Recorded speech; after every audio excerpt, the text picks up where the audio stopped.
Tonight, no real surprises in the 2024 elections when it comes to the North Country, as voters keep the region's congresswomen in office and their representatives in Albany in the Senate and Assembly. Plus, it appears voters in the town of Alexandria overwhelmingly support plans to renovate the Sportsplex on Bolton Avenue, but the support to borrow $9 million to do it isn't as strong. First, all eyes on the race for President of the United States, though. We look at the national numbers so far and then how the North Country voted on the race between Donald Trump and Kamala Harris. Thank you for joining us for our election coverage tonight.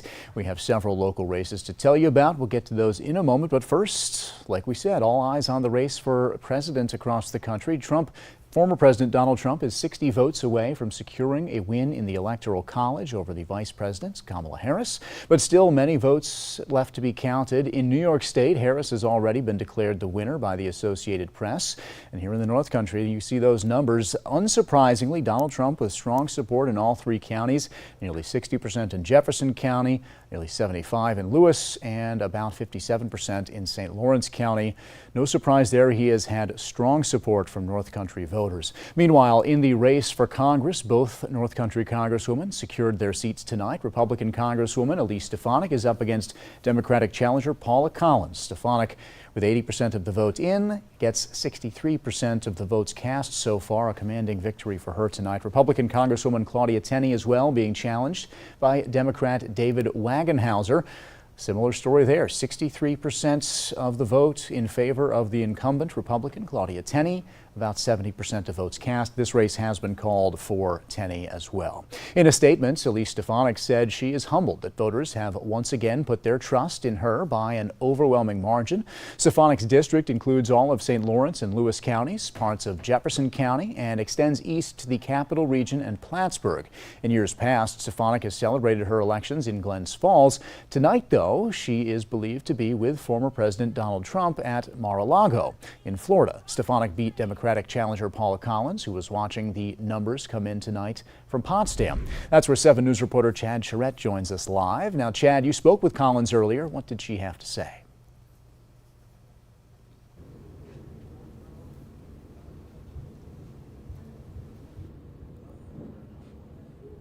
Garrett, we spoke to Collins, and she was adamant from the start that she knew this would be an uphill battle. Stefanik has a very strong base of support here in the North Country, and she's held her position for over a decade now. But one thing that she made a point to tell us was that she's a candidate that's in this for the long haul.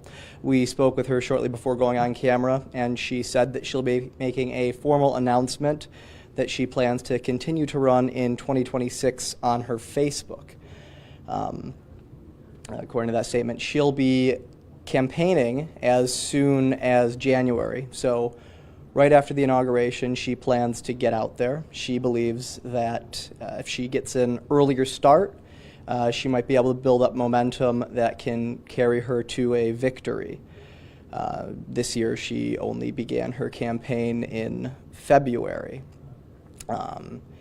As for the rest of the mood here, things have certainly quieted down a bit, but there are still some people that are watching, keeping an eye out to see what's going on with the presidential election. But for the most part, things have slowly trickled down. But once again, Collins has stated that she's in this for the long haul, so she'll be continuing to run. Thank you very much, Garrett. That's all we have tonight for Potsdam. Back to you. All right. Thank you, Chad. Meanwhile, the 24th Congressional District incumbent, Claudia Tenney, celebrated her win in Oswego tonight.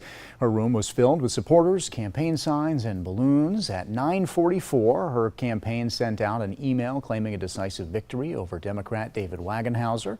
The 24th Congressional District includes the city of Watertown and other counties which run along Lake Ontario and the Finger Lakes region of the state. In a speech made at the gathering tonight, the Congresswoman thanked her supporters.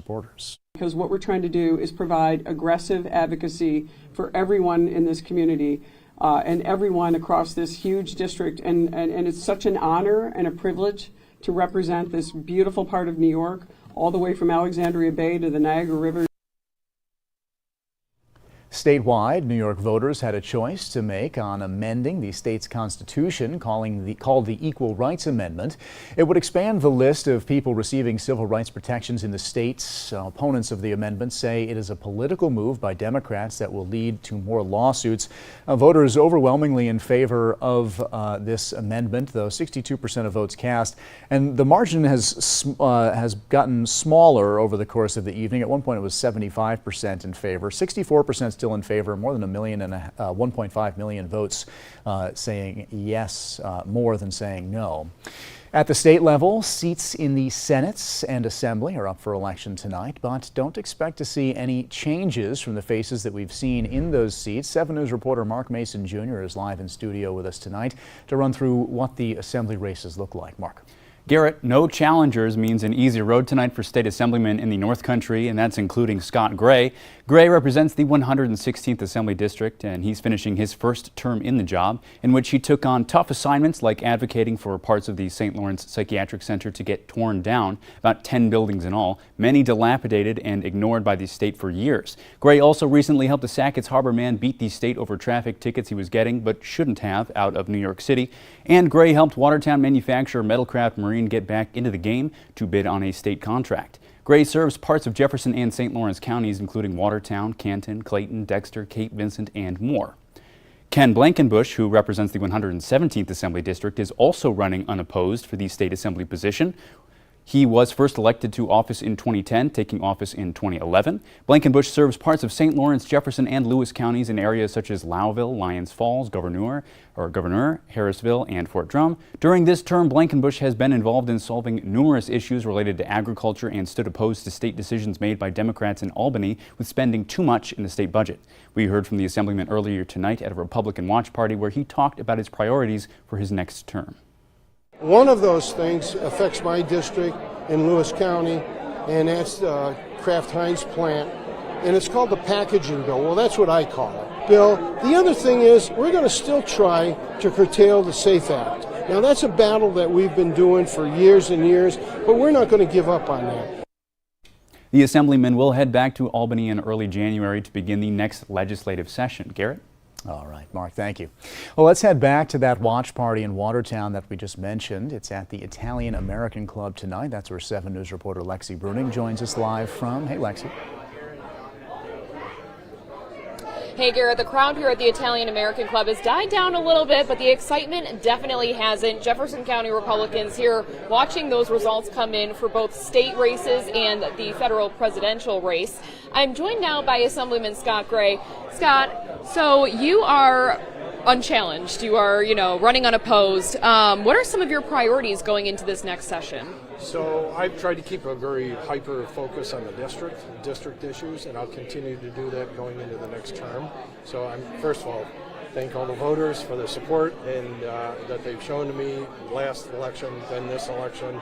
So this is I think the third time that this seat has gone uncontested. So hopefully that's a sign of what I'm doing for the public and for, their service to them. We've got a lot of big issues. We're going to continue to work to stabilize, make sure our colleges are stabilized, our higher education institutions. We're going to work on our prisons. We're going to make sure that they're protected and they're resilient and they stay open. Housing is a big issue that we're going to continue to work on those issues that affect the people in the 116th Assembly District. We have an eye going forward. Certainly we're looking at the greater micron development, and that's going to play into the area. So we're going to try to tie in all of the assets from the 116th Assembly District into how they're going to go into the micron development. So we've got a lot of work to do. It's all good work, and we've got a lot of energy behind us with the community. So I heard you talking a little bit earlier. You're paying a lot or close attention to some of the other state races, across New York State, because these are the people that you will be working with in the Assembly. Can you talk a little bit about what you're seeing there? Yeah, so we're getting a mixed bag of results right now. We've got some that are coming from fighting from behind, that they're coming up, and then we've got a couple that have taken the leads over incumbents. So hopefully we pick up a couple of seats there. We get over the supermajority. That's been our objective. hopefully the Senate does the good thing. That kind of puts us more in play in terms of conversations with the governor. You know, we have good relationships. It's about relationship building when you're in Albany. We have good relationships. We'll maintain that, but hopefully we pick up some seats. And last question, what are some of your thoughts about what's going on nationally with the presidential election? Yeah, that's, I mean, it's too close to call right now. There are a couple of states that are leaning in the right direction, so hopefully that continues. The momentum that's gone through the rest of the night, hopefully it continues to go forward. Scott Gray, thank you so much for your time. My pleasure. Garrett, we'll send it right back to you. All right, thank you, Lexi. Voters in the town of Alexandria are deciding tonight on a major project, whether they support a new sportsplex being built and if they want to borrow the money to do it. Proposal 2 on the back of residents' ballots asks if they support the project.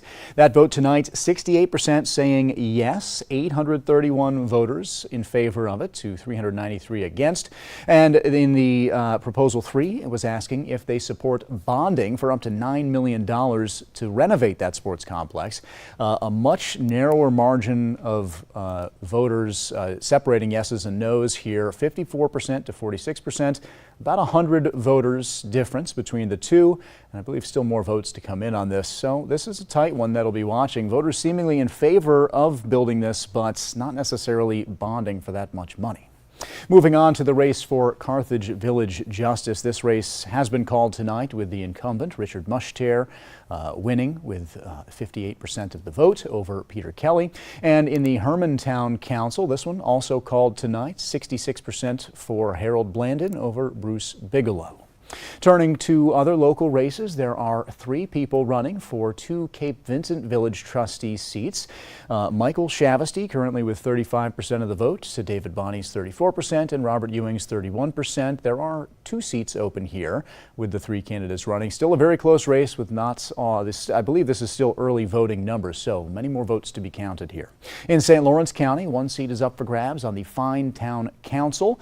Gigi Hayden seems to be the victor here over Nolan Fedoro with about 32 more votes, 53% to 47%. In Messina, 4 people are running for 2 seats on the village board. Ronald LaRue Jr., Chad Simpson, David Broadbent, and Brandon Tex Webb. You see about 29% of voters in favor of LaRue and 28% Chad Simpson. Those are the 2 Democrats running in this race. The 2 Republicans, several percentage points behind the 2 Democrats in that race in Messina. In the town of Adams, there was only 1 name on the ballots for village mayor. Craig David was the name that was on the ballots, with a write-in campaign being run by David Broadbent. Both men currently are on the village board. Right now, Craig David with 285 to 248 write-in votes. So those write-in votes also may not tell the whole story if David Broadbent is every single one of those. So David seems to be the leader here, but more votes to be counted as well. In the town of Russell, there are 2 propositions to extend the terms of a pair of elected officials. It seems to be a yes from voters to make the town highway superintendent's term not 2 years, but instead 4 years now. 56% of voters in favor of that. And Proposal 2 would extend the town clerk's term. We don't have that tonight, so we're going to move on to our look at your weather tonight. We'll turn to John Kubas in the Weather Center. And John, what's going on outside? Oh, return to summer, Garrett. Rather warm today. Temperatures so close to tying the all-time record high of 77 degrees. We got so close. It is rather mild outside right now, courtesy of some extra clouds that'll be moving on in, and also a bit of a breeze from the south. I think tomorrow will be one more warm day with temperatures in the mid to upper 60s for highs. Bit of a cool down heading our way, and sandwich in between. We've got some showers that will be moving on in. It looks like after midnight tonight and tomorrow morning anyways. All right, let's check the maps. First weather brought to you by Doors Plus in Adams Center. All is quiet, but notice off to the west that rain is slowly but surely heading our way. So we'll talk rain and temps and the weekend too here in a bit. Let's go ahead and send it back over to you. All right. Thank you, John. Still ahead, we'll have more election results for the presidential race nationally, statewide, and the latest update on local numbers. Stick around. From the North Country's news station, you're watching 7 News Tonight with Garrett Domblewski. Tonight's weather with John Kubas. And your North Country sports with Mel Bussler.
Welcome back to our election night coverage. Let's update you on the race for president.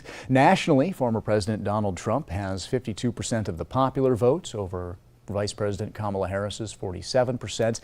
Now, the story in the Electoral College is much different right now. Donald Trump with a far larger lead in that category, but much to be watched tonight. Still more results to come in. Let's see how the presidential race is playing out in New York State. Unsurprisingly, Kamala Harris winning the state with 4 million votes to Donald Trump's 3.1 million, 56% to 44%.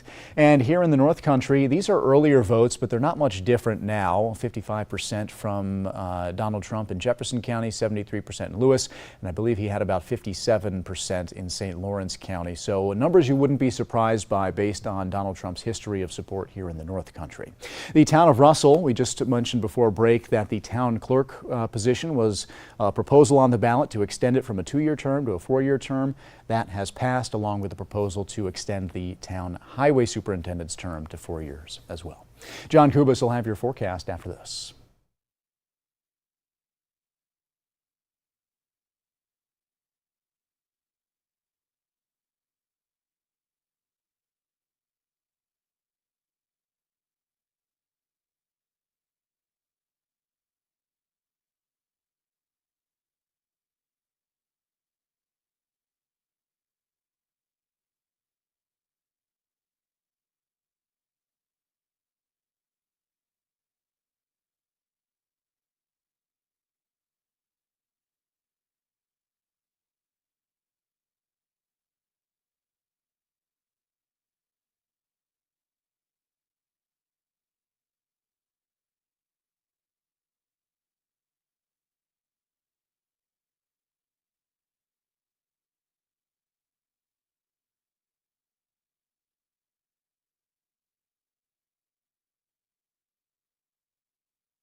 Now, tonight's weather. A warm night, yeah, another warm day on tap tomorrow. I don't think we'll be in the mid to upper 70s on our Wednesday, with temperatures running well above where they should be the time of year. All right, notice on the satellite and Doppler radar, all is quiet, mainly clear skies. We'll see some clouds building in over the next couple of hours, and there's a little bit of rain in our forecast, just a couple of hours away. Spin in the atmosphere over towards Wisconsin, think over towards Green Bay, attached to that a cold front. And as the name implies, that front will be cooling things off in just a couple of days. Notice along and ahead of the front, some showers, and all this activity has been making its way to the east. It should move on in. It looks like after midnight tonight, think around daybreak tomorrow. All right, taking a look outside right now with the Bob Johnson Auto Group weather cam. All is quiet, clear skies and 68 degrees.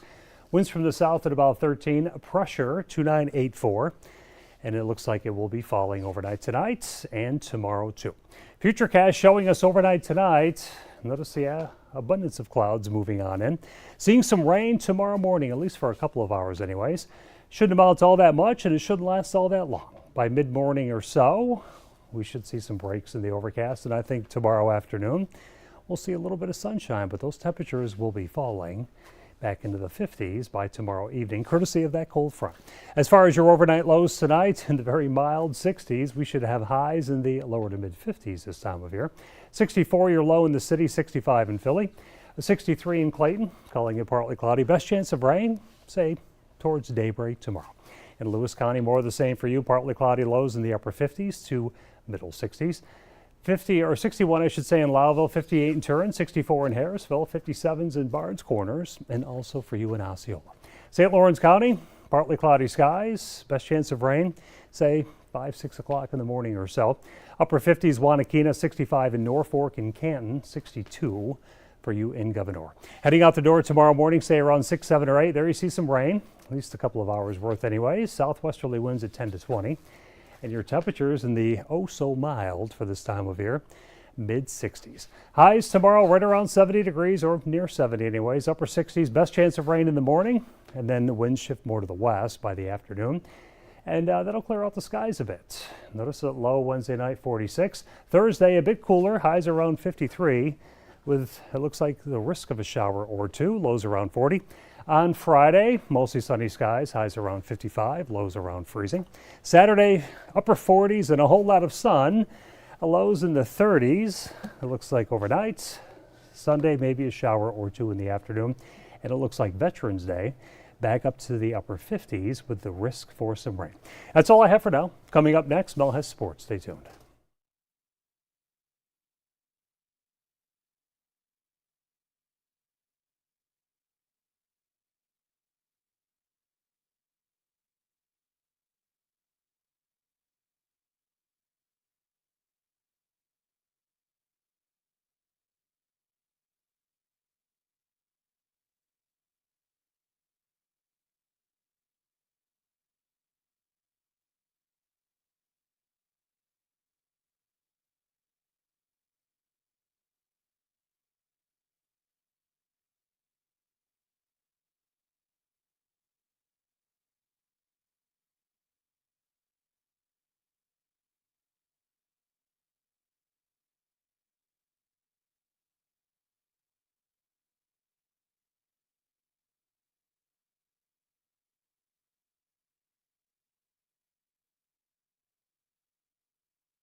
Now your North Country sports.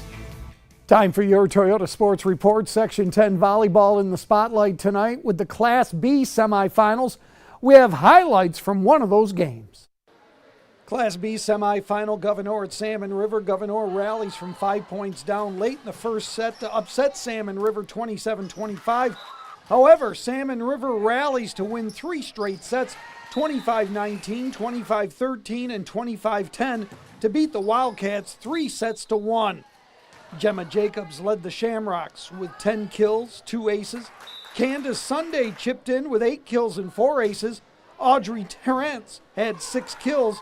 Sophia Angus recorded 5 kills, 2 aces, while Maya Cree notched 7 kills and 1 ace. Salmon River advances to face Ogdensburg in the Section 10 Class B championship. The Blue Devils edge Potsdam 3-2 in the other semifinal, 18-25, 25-22, 14-25, and 25-20. Then in the 15-point final, squeezed out an 18-16 win. Well, tonight's local scoreboard's brought to you by the Children's Home of Jefferson County. CHJC helps youth, adults, and families succeed and thrive in both good times and bad. They are the largest human services organization in northern New York. We are also the oldest nonprofit in the region, serving northern New York communities for 160 years. Well, checking all the local action tonight, girls state soccer action, New Hartford a winner over Messina, Marcellus defeats Canton, women's college soccer, Liberty League opening round, it was Vassar defeating Clarkson. Section 10 volleyball playoffs, OFA a winner over Potsdam, Salmon River downs Governor, and men's college basketball, Colgate a winner over SUNY Canton. Yeah. A starting lineup that includes 3 sophomores, 1 freshman, 1 8th grader, and 1 7th grader. This team, despite being so young, being able to pull off a Section 3 Class D soccer title. I'm talking about the Copenhagen girls soccer team. The Golden Knights earned a share of the Section 3 Class D title Friday night by tying Hamilton in regulation and then winning a trip to states by winning in a shootout.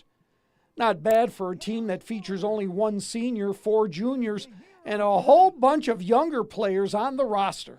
We've worked really hard off season to be where we are right now. So surprised, yes, but not completely amazed by it. These girls work incredibly hard, and this is something that a lot of people thought was out of reach, but I think these girls, when it comes to their heart, they just don't quit. It was definitely one of our goals of ours. We made a chart and we were like, this is definitely something we want to accomplish. I think that at the beginning of the season, there was doubts about us, but I think with our commitment to the team and our dedication to win, I think it really helped get us here, and it took a lot of hard work. I mean, even though we're so young, we grew up playing with each other, always getting touches on the ball with each other and stuff, and we know each other so well, and I think that helped us propel ourselves to that sectional title. I think it was kind of unexpected, but also we worked really hard to get where we are right now. I think we were expecting this a little bit, but it's just kind of shocking now that we're actually here. I think it is a very big accomplishment for us, especially being so young and having all our hard work come together over the past couple years is definitely paying off. A feeling of togetherness, a big reason for the success of this team this season. Our community is so loving and so proud of us that it really helps bring our motivation up. I think all the programs we have as getting older, because a lot of the younger kids right now are in very well-organized soccer programs, and that's what we were in. And so since we started at a young age, all together, we're kind of a unit now together because we know each other. We've played with each other for so long that, we know how we play and know how to play together. I think just the way our team is such good friends with each other, we're like family. We just put a lot of work in, a lot of days off. We don't take a lot of days off. We just work really hard for where we're at right now. I think our commitment throughout the years has led us to the success. We've played together for so long, and just everything leading up to every game has brought us to success. Copenhagen heads to Oneonta this Saturday for a state playoff game against South Courtright. Well, just like sports, Garrett Dombluski has the winners and losers after this timeout.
As we wrap up tonight, there are a few more local races that we can call, starting with 2 Cape Vincent Village trustee seats. David Bonney, Michael Shavesty, and Robert Ewing are the 3 candidates that are running. And here you see Michael Shavesty and Robert Ewing have won with 37% and 34% of the vote, respectively. In Adams, there was only one name on the ballot in the mayoral race, Craig Davis, but Craig Davis, that is, but he's faced a write-in campaign by David Broadbent. Both men are currently members of the village board. As you can see, Davis secured the victory tonight with 54% of the vote. And finally, in Messina, 4 people are running for 2 seats on the village board, Ronald LaRue Jr. and David Broadbent, with 27% and 26% of the vote, have beat out Chad Simpson and Brandon Tex Webb for the 2 seats there.